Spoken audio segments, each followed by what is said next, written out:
my paper signed, and she stapled it onto the thing that she's going to give back to the judge, which I also gave a copy to the judge. So we'll see when I go back to court whether he catches an attitude and says I'm defiant, or well, I don't know what he's going to do. You know, he may back off, or he may just push it. You know, I don't know. Do you want to backtrack on what we were talking about making the oil? Okay, I can say what I said, and Joe can tell it. Yeah, the tape's rolling.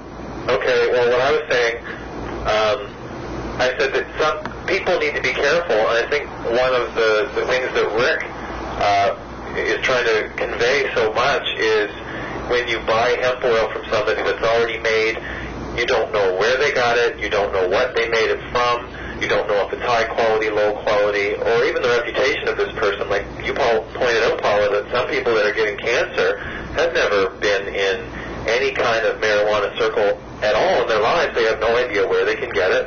So even one person that may have it sounds like a great opportunity, but if you're going to buy something, I would suggest buy marijuana and make it yourself, and then at least you know what you made it from. And then you're saying... That leads into what I was just going to say. The best thing for people to do is get a high-quality seed. If they need an indica, get a high-quality indica. And you can look on the seed banks, and they'll even tell you the quantity of THC in what you're buying. So I would start with good seed, and then separate the females and learn how to make clones. So once you've got one good female, from that female you can just keep making clones and producing enough plants for everybody to make their own oil. Or if you can't get the seed, if you start asking around to growers would gladly sell somebody a clone. And I would prefer to see a nice business, you know, like these flower markets or these stands along the road where you can go and you can buy flowers from a farmer.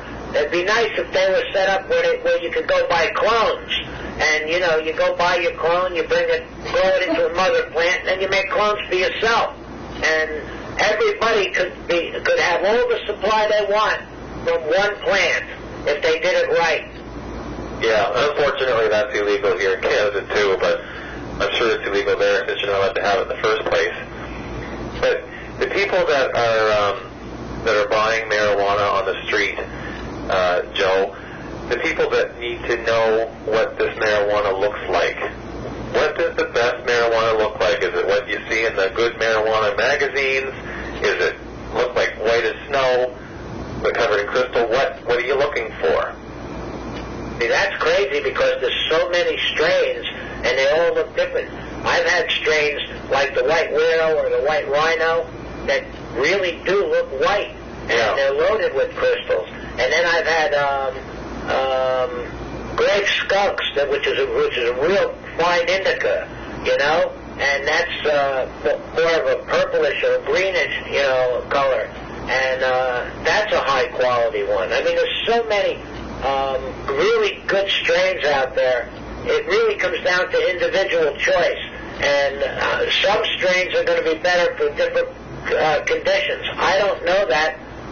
The research hasn't been done, and I haven't been able to do it just because it's illegal and the danger of it all. I would love to really see how far I could go with it, but I can't dare at this point.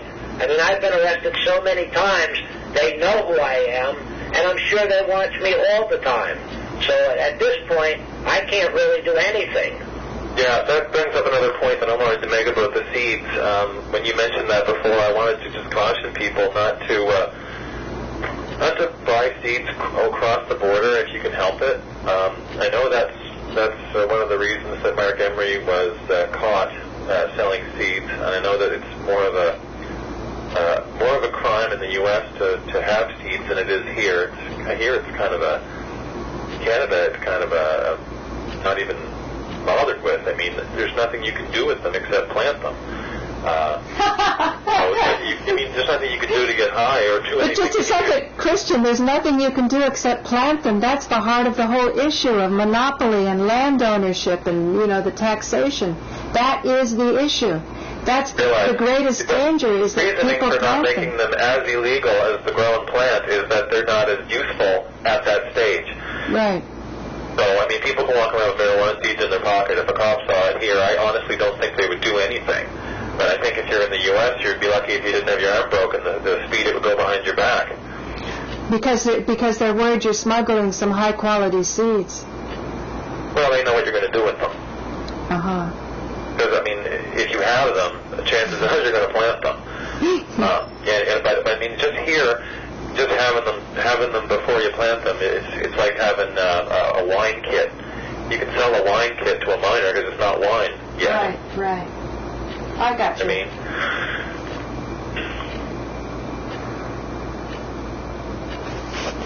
any other thoughts? Yeah, I think it's time for all the people out there to get seeds and overgrow the government. If everybody was growing it, there's no way the government could stop it. And as long as only a few people are doing it, those people are at risk. We got to make it so everybody got to start growing their own. yeah, and if there's one person out there watching this right now who thinks, you know, it's illegal and this is wrong, that even this conversation is wrong, think about why you think that and what made you come to that conclusion. Do some research on cannabinoids and cancer. Find out what we're saying is the truth. Look up research from Guzman and Meshulam and people like Rick Simpson who have actually worked with people and taken hemp oil. There's no reason to be afraid of it. It's not the demon plant that everybody says it is. I mean, Joe's been doing it for a number of years. I've been doing it for a number of years. We're fine. And look what we're doing to help people. I mean, the good is all coming out of this plant, and it can do good for you too. That's wonderful. Thank you, gentlemen. And I agree with everything he just said. Thank you. People, I mean, I'm not saying go smoke a joint, because that's a recreational thing. I don't know what you think about that, Joe. I think that smoking is recreational, and I think that oil is mainly medicinal. I know some people will smoke it, but... To me, smoking is spiritual. You know, it can be, yeah. It does transcend me to my conscious level to a higher level. And I'm much more in touch with my soul. Now, I'm not saying everybody will get that from it, you know, but I know I do, and I know quite a few people who say the same. I think, Christian, you said the smoking is just healing very slowly compared to the oil. Well, yeah, because like Joe pointed out, it does burn, it does combust some of the medicine. So when you burn anything, I think that when you're inhaling through that joint paper, some of the vapor is coming off, but before it gets burned, but the majority of it is coming into your lungs as smoke. So what you do get does, the Washington Post article that I have found on the internet suggests that the study that they've done, smoking cannabis provides a protective effect against cancer, which is the opposite of what they had expected when they did the study. So obviously it is healing people. And I think vaporizing would be even more healing. Oh, absolutely. Yeah, much better. Yeah, if people can do away with the smoking altogether, I think they find vaporizing and eating oil would, they could probably make a pretty good health regime out of that.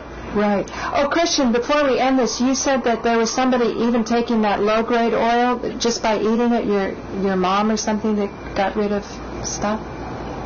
Yeah, when I had the oil that was low quality, I call it low quality because I take so much of it and the pain just wouldn't subside like it did with a speck of Rick's.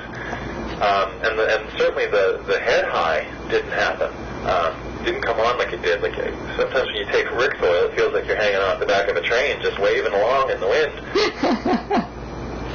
So yeah, it can be uncomfortable. But with this oil, my mom had taken some, and those seborrheic keratosis that were on her skin that we said we had put oil on. I know when we talked with Colea Clark on your show before, I had said that she put the hemp oil or hemp tincture on these spots, and they're a benign tumor. I think they grow because of sun exposure and skin damage, but they come out on the surface of the skin, and they can be quite large. A couple that we removed are about the size of a peanut, still in the shell, and when she ingested the oil, rather than putting it topically, those spots began to flake off and be able to be picked off. But before they could be torn off, they basically are now being rejected from the inside of the skin. There's what seems to happen. Yeah, I find that being rejected from the inside of the skin instead of being applied topically on the outside. I find that so fascinating, the rejection coming from the inside and as it's sloughed off. Well, yeah, and that's kind of, I guess, in a way, you have to almost imagine it all because it's internal, but the things that Rick would say about taking hemp oil for lung cancer, ingest it so it goes through your blood and through the blood that's in your lungs, but also vaporize it so the air sacs in your lungs get it on that side, in a high concentration in vapor, and that attacks the cancer from both edges or both sides of where it's growing.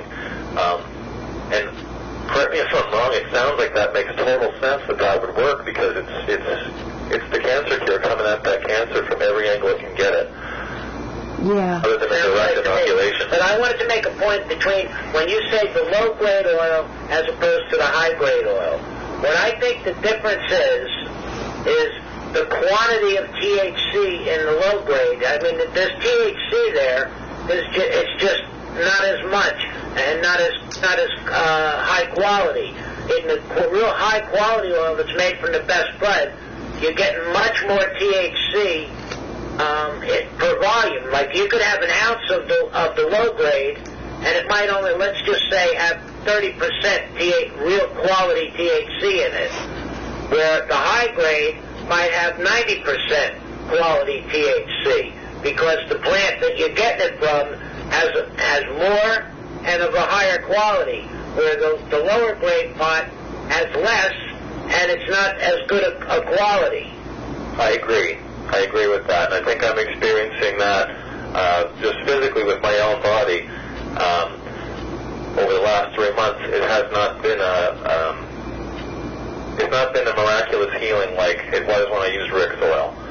And if I had used this particular strain and this particular oil to start with, I may not have been as fully convinced as I am because I used what I would consider to be the highest first.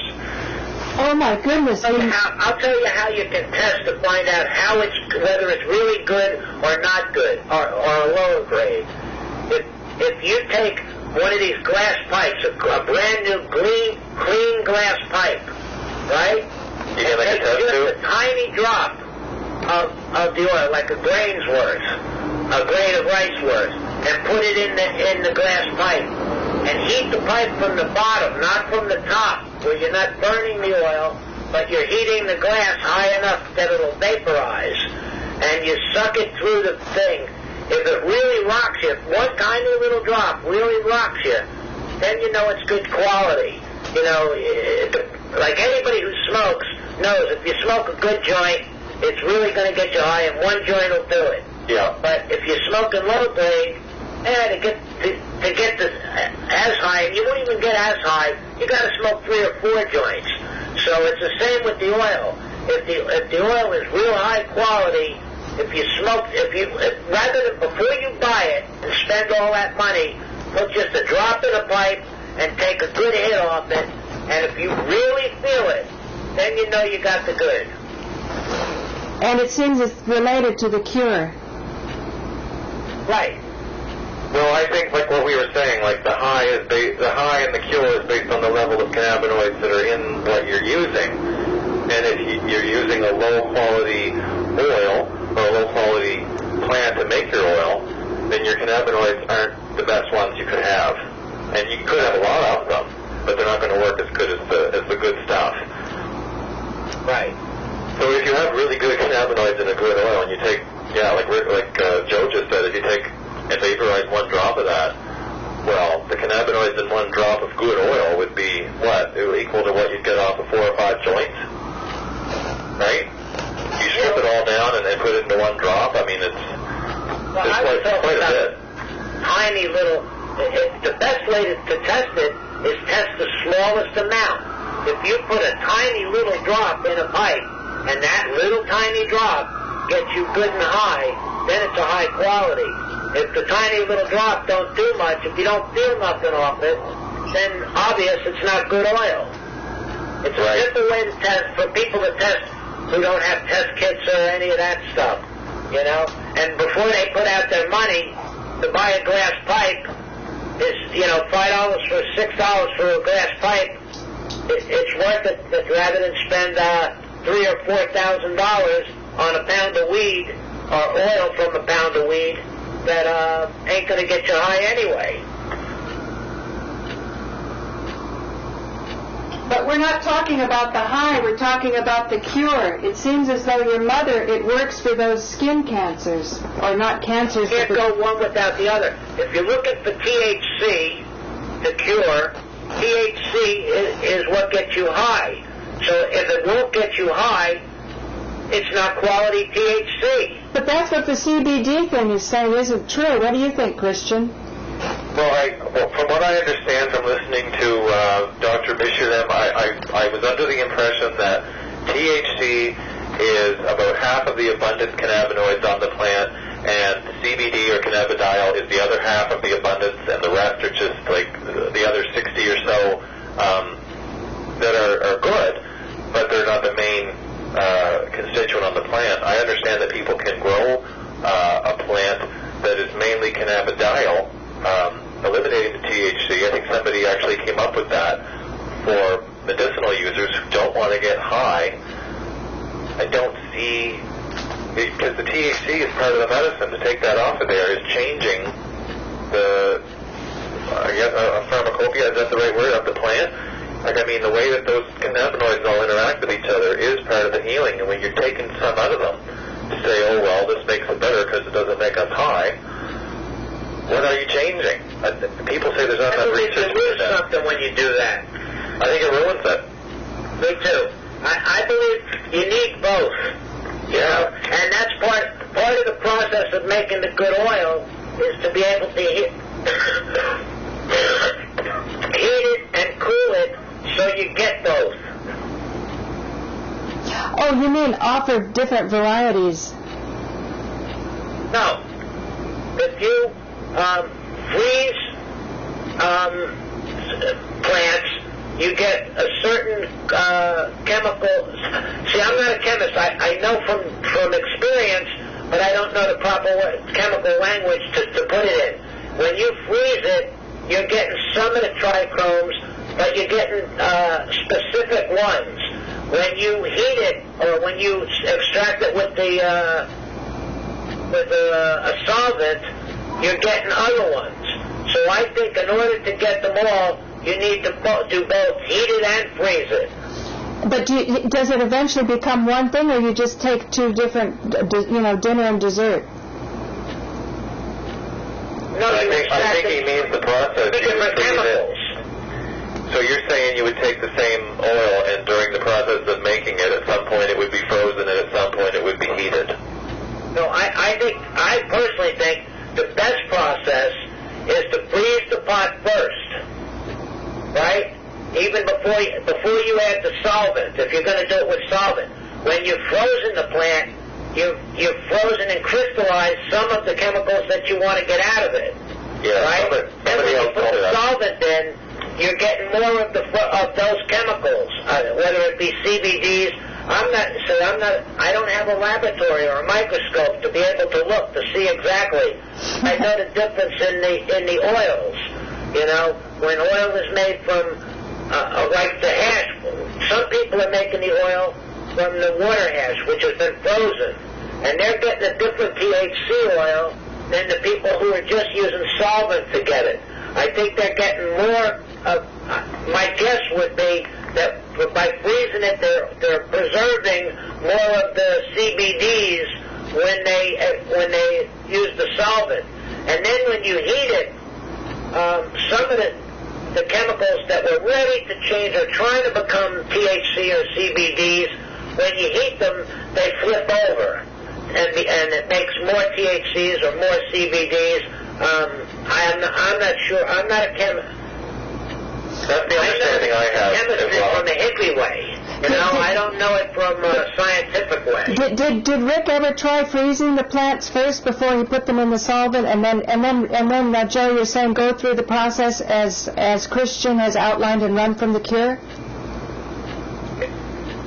Yeah. And there's another way that we were doing back in the 70s, a lot of people don't know this. If you take and you freeze the pot, and then you put the solvent in. I always used the 190 proof alcohol, which I personally think is the best. I know Rick likes other solvents, but I like the alcohol. But anyway, if you freeze the pot first and then put the solvent in, right? Then when you've got it in liquid form, if you add an equal amount of water and put it in a centrifuge, this is after you take the pot out, you've strained it through your filter, and then you put it in the centrifuge. When you spin it, what will happen is what we used to call honey oil will go to the bottom because it hasn't been cooked and it hasn't been burnt, right? And then the water will be on the next level and the alcohol will be on the top. And if you siphon off the water and the alcohol, you're left with the purest honey oil. Wow. So it's two different processes. No, there's a whole lot of processes. Did Rick ever try that, Christian? I don't believe so. Rick found a process that worked for curing these things, and he improved on what he had done originally, and that's what you see. He improved on what he did originally, you mean without a still, so that he could make it available to the masses, because that's the whole point, is to get the knowledge out to the sick people? Exactly. Well, what he did originally was in the distilling equipment, but then it got stolen by the RCMP, and of course not everybody has that, so he tried to make it as simplified as possible so anybody could get the things you need to make it without lab equipment and still be able to make medicine. Do you think with the volume that he was trying to keep up with, that even if he had the still, if the RCMP didn't take it away, would he have used it? Or was he able to do bigger vats? Oh no, he would have used the still. In fact, he was saying the same things Joe was. I want my pot back. I want the still back. Right. I have people that are depending on this. Give me back my tools. So they just stole it all. They have no intention of giving it back. I wouldn't be surprised if they took it to one of their houses and made their own oil. Isn't it a sad statement for the human race when people who want to do it can't do it, and then scientists who are recognized and tenured and in peer-reviewed journals, at least they have access to them, they fear not to have access to them and not to get their funding if they investigate this, so they have no knowledge, and they have no clinical knowledge. So it seems as though where you're going to find the knowledge is whoever is closest to the greatest number of people having the experiences, and it seems that's actually the dealers, other than Rick Simpson, because Rick Simpson put in $125,000 of his own money, so he was rather isolated from a lot of the realities of the marketplace. But there's a certain way you can look at the reality of the marketplace, and you can see that a high price indicates in a very rough way, sort of epidemiological study of what's valued, at least for the high, if there is indeed a relationship between the high and the physical condition. And there might not be in all diseases, like you say for your mother, that bad oil that doesn't get rid of your pain does push her skin cancers off from the inside, the benign cancers or whatever they are. Let me give something to your viewers so that they know. In the 70s, when we wanted to make the honey oil, and we wanted a centrifuge, instead of going out and trying to buy a big expensive centrifuge, if you take a washing machine that has the spin cycle, and you take a piece of metal that's in the form of a T or a cross, and you bolt it onto the center point of your washing machine, the thing in the center that spins, you then can hang 4 bottles off of it. And when you put it on spin cycle, they'll spin, and it's a homemade centrifuge. It's real easy to make, and the best honey oil can be made that way. All you have to do is use the salt, freeze the pot first, use the solvent, I recommend alcohol to extract it, then strain it through a coffee filter like Rick says, right? Then add an equal amount of water to it. And if you hang 4 bottles from, make sure they're strong bottles that don't break and they're not going to hit the side of the washing machine. If you hang them from the tee and then put it on spin cycle, let it go through the spin cycle for a while, when it settles down, you're going to have honey oil on the bottom, water in the middle, and alcohol on the top. And then all you have to do is siphon off the water and the alcohol, which can be used again, and you've got the pure honey oil. And then, if you want to heat it without burning it, you increase the quality of it. So when you're spinning those bottles around, Joe, how big are the bottles? They have to be tightly secured to the center of the tea bar, because as it spins, they're going to fly out. Right. On the tea bar, on each one of the teas, you have to make a thing that'll hold the bottles, but you have to make it so it pivots, so they swing out. Right. So how big are the bottles that swing out? Are they like a cup? Yeah, the ones we did were about the size of a cup, but if you hang 4 on it, actually it might have been a little bigger than a cup. You don't happen to have any pictures of that? 4 on it, you could get about maybe 8 ounces of good oil. Uh-huh. You don't have any pictures of that, do you? No, this was back in the 70s when even, the laws were much heavier back then. Anybody who was doing that was doing it in real seclusion. Oh, speaking of that, because I'm editing your chapter 1, when you told the lawyer to release all the prisoners with that money that was collecting in the office? Right. Around what year was that? 1968. Okay, so in 68, there might be people who mysteriously were sprung out of jail, and were they told somebody, an anonymous donor gave it, or what were they told? I don't know. I didn't, Yeah, you couldn't follow. At that time, I couldn't get close to the money, because when I got close to the money, they put me in jail. So this was 1968, about, you don't know which month, maybe? Spring, winter, summer? Was it cold? Was it hot? No, it was summer. It was summer. Okay, so the summer of 68, people that were in jail in New Jersey for marijuana or LSD all of a sudden had bail, and maybe some of them went to California, some of them stayed here? I don't know what they did. At the time, we had made a lot of money, and the police wanted to bust us for it, and so we had the lawyer collect it, and then we were afraid to go get it from the lawyer, because if we had the money on us, they could arrest us for tax evasion. Right. So we called up the lawyer and told him just use the money to bail people out. And I never got in touch with the lawyer again, because I didn't want to be connected to it. Yeah, I wonder if it happened. I just say, now that you're not a fugitive and you don't have to, hide these things, it'd be interesting to put this up on YouTube to see if anybody can corroborate whether indeed they were sprung out of jail in the summer of 68.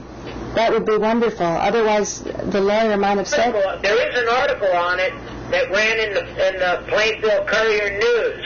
That's where I had read that, I know I told the lawyer to do it, but a friend of mine brought me in the newspaper article saying that somebody had bailed out all these people, and the police were very unhappy about it. Great. So if anybody's out there who knows anything about either themselves or someone else who was sprung out of jail in New Jersey in 1968, contact Rabbit Hole Central at earthlink.net. I'd love to hear the story. Wouldn't that be cool, Joe? Yeah. Yeah. Anyway, anything more to say? I have nothing. It's always a pleasure talking with both of you. I hope we can do it again sometime. Yes, I would like to do a show kind of like this about oil with David Triplett, and then also with Lucy. So we'll do that another time. Okay. Great. Okay. Bye. Good talking. Bye. Bye.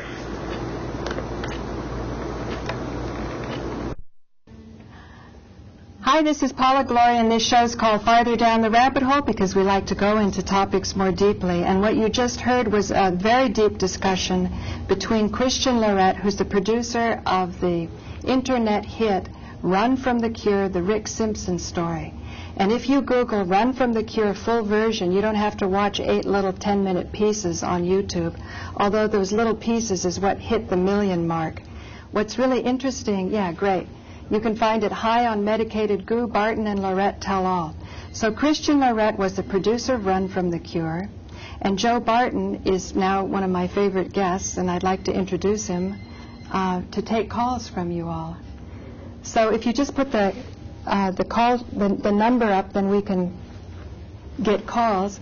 And I want to explain that what I'm trying to do is give an understanding of why, if there's a good product for people, why aren't people getting the good product? And at this time when we're thinking about legalizing and changing the laws, we really need to think about freeing the prisoners and thinking about emptying the cancer wards. So can you keep the number up so people can call? Just put that one, just erase farther down the rabbit hole if you don't want it to go over my bangs here.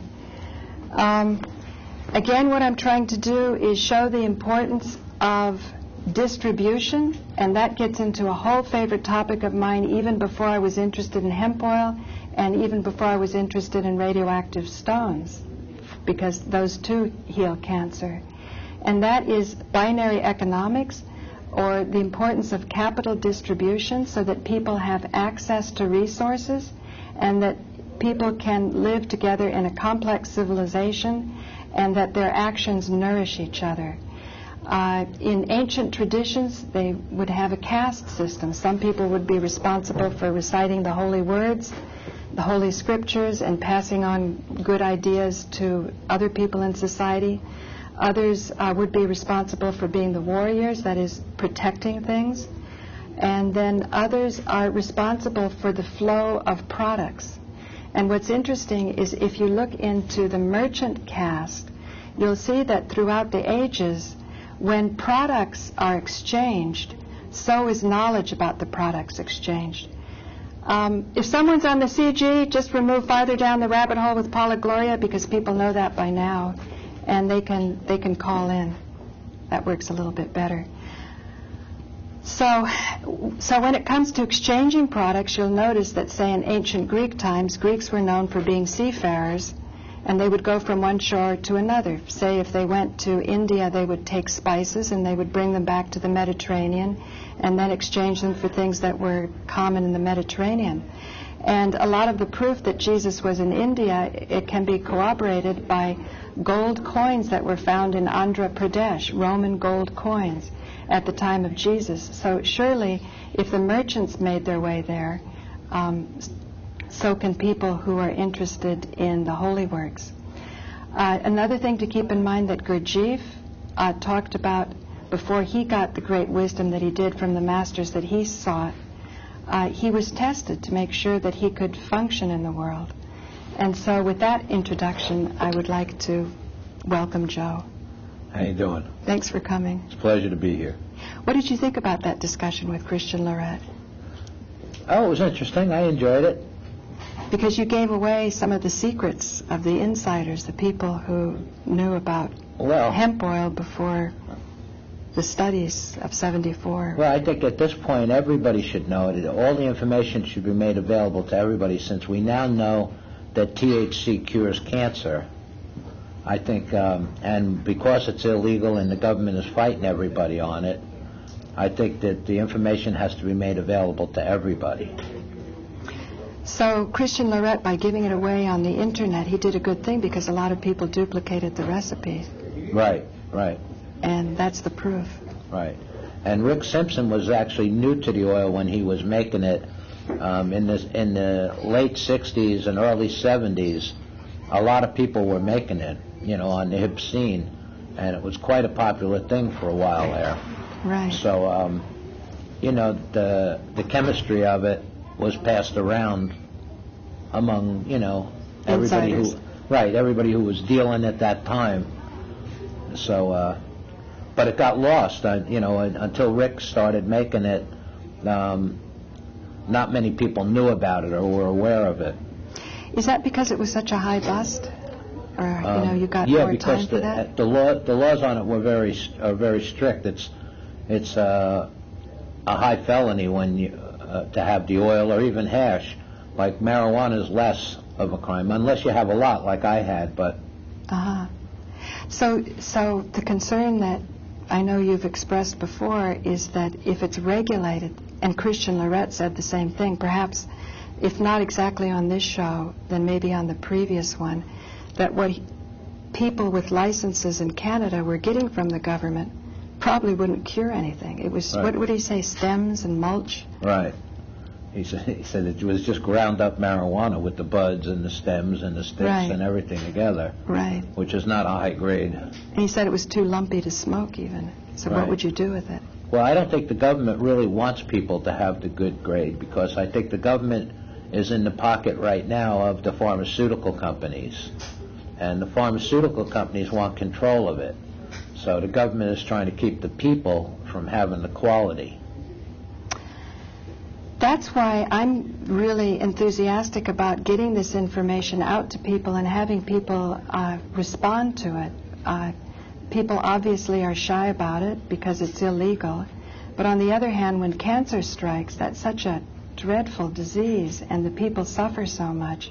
And so far, medical marijuana has only been considered to be something that alleviates the pain of chemotherapy. So can you talk about why you think there is a relationship? Because I was exploring with you and Christian if there's a relationship between the high and the cure. And then going back to Zoroastrianism and the Vedas and the ancient scriptures. From what I've learned, I'm not a scientist, but from what the scientists are saying is that the THC oil is what cures cancer. That's what all the research shows. Now, the THC is the active ingredient that also gets you high. So you can't have one without the other. And the pharmaceutical companies are all trying to make a synthetic THC that doesn't get you high. And from quite a few people that I've talked to who've taken that, it's called Marinol, from the people who I've talked to who take it, they would prefer taking the oil or even taking marijuana or hash, that it doesn't do what the natural substance does. Dr. Mishalim in Israel claims that THC is THC. So if you had it all, distilled as Marinol, it's not any different than if you, I guess he distills it from the plant too. But it's just that it doesn't have the balance of all the other ingredients, the cannabinoids. I'm not sure exactly what Marinol is, but everybody that I've talked to who've done Marinol, they don't like it. Right. And it's about... And say it doesn't work as well as the natural substances. Right. And then Dr. Mishalim also said that in Spain, I think it was Manuel Guzman, did some studies where he injected THC directly into brain tumors, and they reduced. It reduced the brain tumors. Even though people don't like the Marinol as much, it was working. But he did comment when Alan Steinfeld did the interview. I don't think he did Marinol. I think he did real THC. I guess we have to put it out there, is Marinol real THC? Because what Manuel Guzman did the study in Spain, I think in 2000, maybe it was after 2002 or 4. But Rafael Mishalim said he didn't know why Manuel Guzman injected it, because he said it crosses the blood-brain barrier. Right. So you can eat it, right, and it will cross the blood-brain barrier. So when people were getting high in the 60s, and Traffic did that song, Medicated Goo, and right, the old-fashioned Medicated Goo, how old-fashioned can you get when you go back to the Vedas and the Zoroastrians? Do you think they were making it in the same way?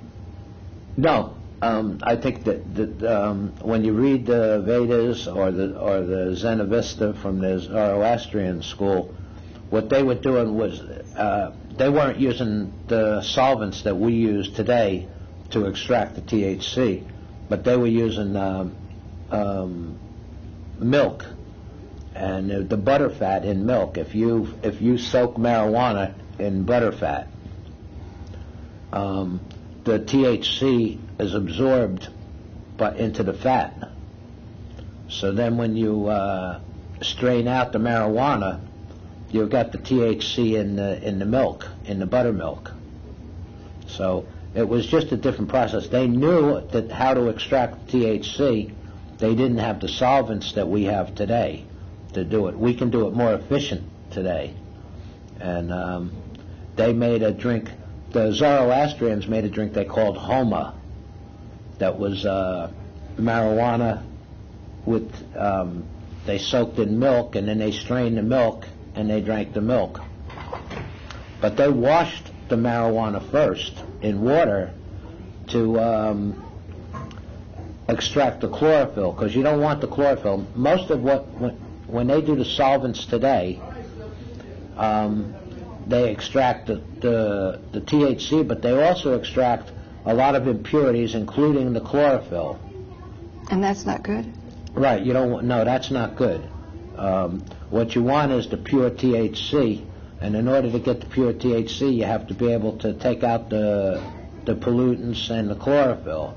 Now that only comes out in water. Oh, really? Where THC sticks to the fatty molecules, and it can be extracted with water or with alcohol or with some of the solvents that Rick Simpson uses. To get the chlorophyll out, you need to soak it in water. So do you think that these early people were chemists or alchemists? Is that what alchemy is? Because it's about changing... I guess, but they knew a lot more than we realize? Than we realize, yeah. They knew how to extract what they wanted from the plants. And the reason they didn't want the chlorophyll, for example, is because it would affect the high? It wasn't so efficient in the body? To get people to the place where they had the expanded awareness and would have solutions to problems and... Right. And I guess you would say it ruins the high, or not just the high, because all through the Zen Veda, they talk about, when they talk about Homa, they just, all through it, they talk about the healing properties of it as a medicine to make an old person be like a young person. I mean, they go on and on and on. Right. About the medicinal and the healing and the longevity effects of it. And the immortality. Is there a caller? I'm hearing something? Yes, you have a caller. Great, yeah, caller. I was just wondering if that bill in California... We can't hear it. We can't hear the call. You have to raise it up to the studio. Oh. I was wondering if that bill in California got passed where you could carry 1 ounce of marijuana legally. I think you can't call on a cell phone. It's kind of cutting out. Okay. Don't worry. Don't worry, that call won't work, sorry. Anybody who wants to call, I was expecting some calls from California. There's a man named Vincent, I can't remember his last name, it's a long last name, he's Persian, and he's going to be starting a vending machine operation in California. And I was looking forward to his thoughts on this. Now, you would think these are different topics to talk about, because what Joe was emphasizing with Christian Laurette is that if the dealers are under pressure that they're going to be going to jail, then they'll be less inclined to make their product available to people, and it will stay in very closed circles, at least the good quality stuff that could heal. And Rick Simpson was concerned that right now there's a quality of oil going around that won't heal. And Christian Laurette said it's not like people are maliciously doing this. They just don't realize that the quality of their oil might not be good enough to heal. And then we were speculating whether you could determine a good oil by the high, and then you gave people a way to do it with a glass tube. Right, well, with a glass pipe. If you take a glass pipe and put just the tiniest little drop in it, and you smoke it, if it gets you really high, then it's very good, great oil. Right. And better to test a tiny little bit than spend a lot of money and find out that it don't work. But spending a lot of money and finding out that it doesn't work is one thing for a person who just wants to enjoy the recreation of being high. No, but if I was somebody's talking life, in relation to a cancer cure. I know. Then they've lost more to. than I know. But then they've lost more than money because time is very limited for them. Right. And that's why it's really important to study the proposals about legalizing marijuana to make sure that there'll be fewer prisoners, or how would you study the issues? Right. Well, in order to open up the oil to so it's available to any sick person, you have to free up the dealers. And first of all, for nonviolent drug offenses, our prisons are full, and they shouldn't be. We need to change the laws and get all the people that are in jail for nonviolent offenses out. And we got to stop putting people in, especially for marijuana. You know, right? When the legislature itself admits that marijuana does no harm, scientific evidence clearly shows marijuana does no harm. Or little harm or no harm at all. Right. In their own words. In their own words, little harm or no harm at all. So for them to make criminal penalties and be putting people in jail for something that does little harm or no harm at all is absurd. And you, the taxpayer out there, are paying to keep these nonviolent people in jail. Right. It's time that the people wake up and say, we want change. We want to free the prisoners, and we want to empty the cancer wards. We could empty the cancer wards instead of people spending all this money on chemotherapy and on all the pills and drugs that they push on people for cancer. THC is a simple, inexpensive cure that the government is keeping from the people. The government knew that THC cures cancer in 1974, and they hid the research so that the pharmaceutical companies could try to patent it. Right. And a lot of the scientists, unfortunately, have to go along with it because that's where they get their funding. However, even if they did get funding, as long as cannabis is on Schedule 1, nobody can get it under any circumstances. It's very, very difficult to get research proposals that have an end point as something as beneficial as curing cancer, because it's so, it attacks special interests. And the special interests are specialized. There's very few of them. So I'm feeling we need a paradigm shift of consciousness to realize that when monopoly grows in society, it grows like a cancer grows on the society. It squeezes out and kills everything else. And what you've squeezed out and killed is your host. And if you're living off the host, you're going to die too. So the idea, I think, of a peaceful soul, and that's what all of the religions have been touting throughout the ages, is to have a peaceful soul. And a peaceful soul is going to be peaceful because it's participated in a civilization that it's contributed to, so that all people can be part of it. And I guess to make this substance available to people. Yeah, I'm for total legalization. I think everybody should be, it shouldn't be just in the hands of the pharmaceutical companies. Everybody should be allowed to grow their own and produce their own medicine.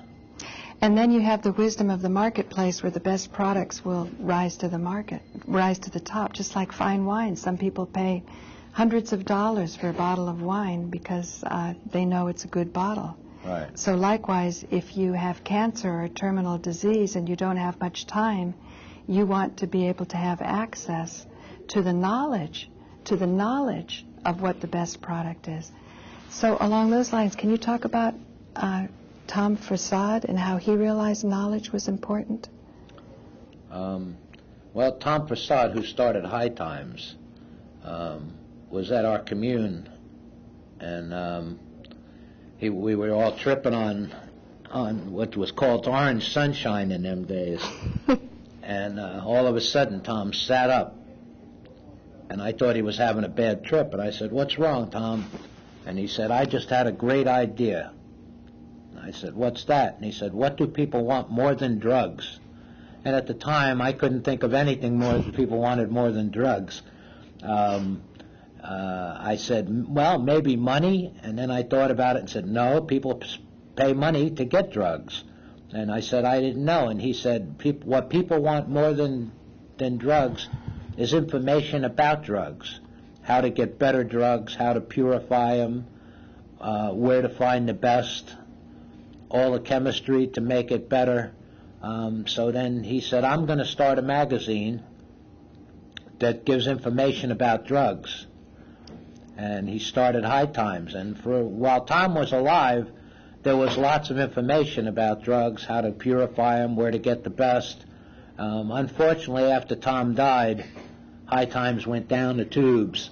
You know, now they just got girly ads, and they advertise a whole lot of garbage saying legal highs, that's junk that don't get you high. Right. And it's really gone down the tubes. At first you think, well, you know, if you don't get high, so what? But again, if there is a relationship to the cancer cure, now we're talking about people's lives that are at stake. Yeah, and that's why I've been giving out to anyone who asks the information on how to produce good oil. Right. Because if everyone knew how to produce oil themselves, then everybody could cure their uncle or their aunt or their mother or their child. Right. You know, and that's what we need, more people curing people. Since we don't seem to be having any calls, I'm going to ask Joe about the publishing world, because when High Times first came out, he put a lot of money into actually printing up a lot of copies. And then what happened? This is such a great story. Well, he had printed up the first issue of High Times. He couldn't get a distributor to distribute it. And he came to me and he brought 100 books. He came to our commune, and he brought 100 of the High Times books that he was going to just give away because he couldn't sell them. And he said, I couldn't get anybody, a distributor, to distribute them. Because it was about marijuana and there was such a stigma against it? Yeah.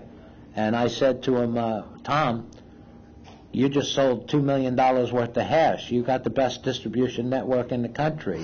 If you give out these High Times magazines to all the people that you used to sell pot to or that you used to sell hash to, and let them give them out to their customers, you'll develop a market.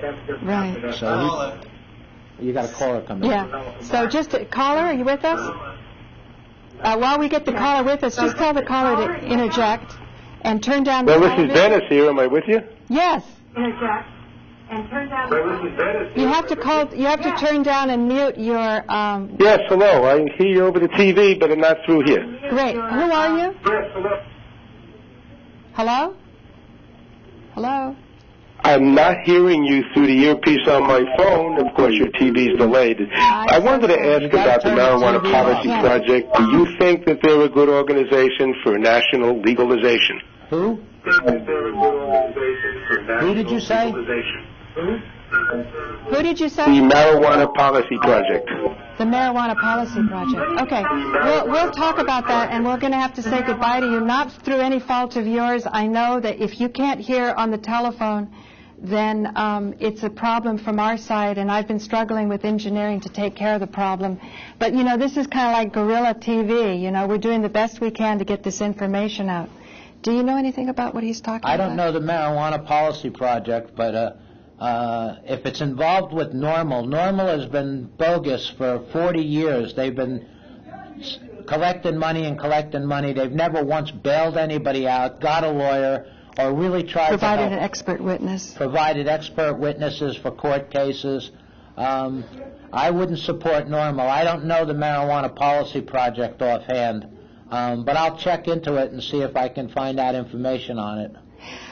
Caller, what I'm also hoping to do is be getting some help to get my websites more organized, and then in that case, I want to do postings where we can kind of do, in a way, what High Times was doing with the price of, what were they doing in the early days? It was kind of like a commodities market, a stock report on what's happening on the streets. A price, they would say, well, you know, what an ounce of marijuana was going for in California, what it was going for in Detroit, what it was going for in New York. Right. They had price quotes for all over the country, which they don't do anymore, you know. Right. Well, that's sort of a merchandising thing. That's why I was saying, where the merchants went, so did the knowledge go. So but with my websites, I want to start following the different organizations who are proposing different legalization methods, but we are for constitutional rights, our inalienable rights to have access to a plant. Yes, caller. Caller, are you with me? just interrupt, do the best you can, because when there's long pauses, it's hard on all the other people who are waiting, and there's so much compelling information here. Again, the point I hope you take away from this show is that we live under a stupendous constitution if we just exercise it. And one of our rights, right to fair housing and right to free speech, like we were just at an event in Boston, and it was even a struggle for me as a public access producer to get a pass to go backstage, and they created no time for me to be able to speak at it. And likewise, there were security people all around, and I could tell out of the 5,000 or 6,000 people there would have been really interesting thoughts that could have been exchanged. So I would say watch out for when free speech is restricted. Watch out when they talk about regulation and it restricts your access to be, sort of a gentleman farmer, if you want, to start experimenting with different seeds and different strains. And then asking people. And let people decide for themselves if they're doing radiation or chemotherapy. Even in the case of radiation, very severe wounds, Christian Laurette has on his YouTube account posted really interesting footage of third-degree burns and how the hemp oil applied on the burns is healing the skin, in some cases overnight. Can I say something to the caller that called before about the marijuana policy project? If you want to know if they're good, any organization that is working to free the prisoners and get them out of jail and stop people from going in, I would support. If they're not pushing to get people out of jail, then they're just another bogus group who's just trying to collect money and not really doing anything to help anybody. And callers and people who are thinking about this, freeing the prisoners is directly related to getting good oil for people that are sick.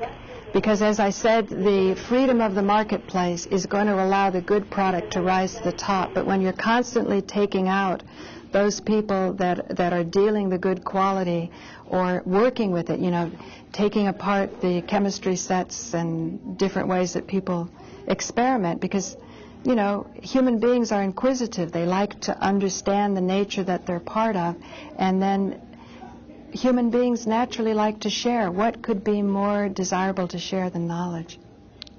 Right, I agree. Do we have any more callers? Because I know we're going to be going out pretty soon. Caller, I think. If we have a caller, just sort of interrupt. You can sort of wedge your way in. Could you give me the name of the organization I think it's called Run from the Cure, and it's in Vermont, and if you can give me the name. Thank you. If you go to the website and look up just look that way. If you go to the website and look up the Cure, Run from the Cure, full version, Rick Simpson. It's on the website. It's on YouTube. It'll come up on Google. It's not an organization. It's about Rick Simpson, who cured 2,000 people of cancer using hemp oil. And we're going to be working with Christian Laurette a lot more, and there's going to be part 2 is going to be coming out, Run from the Cure, and I'm hoping that we can get Steve Winwood will allow Run from the Cure 2 to use that wonderful song Medicated Goo. 15 seconds. Which in editing I will put in. So we have 15 seconds. Thank you, Alan, for giving me the cue. This is Paula Gloria thanking you for joining me, and thank you, Joe, for joining me. It's my pleasure always. Great. Bye. Over and out. Thank you. That wasn't so painful. No. People are listening. Hi. Are you here with Deepak? Alan's there. Alan's right in this room here.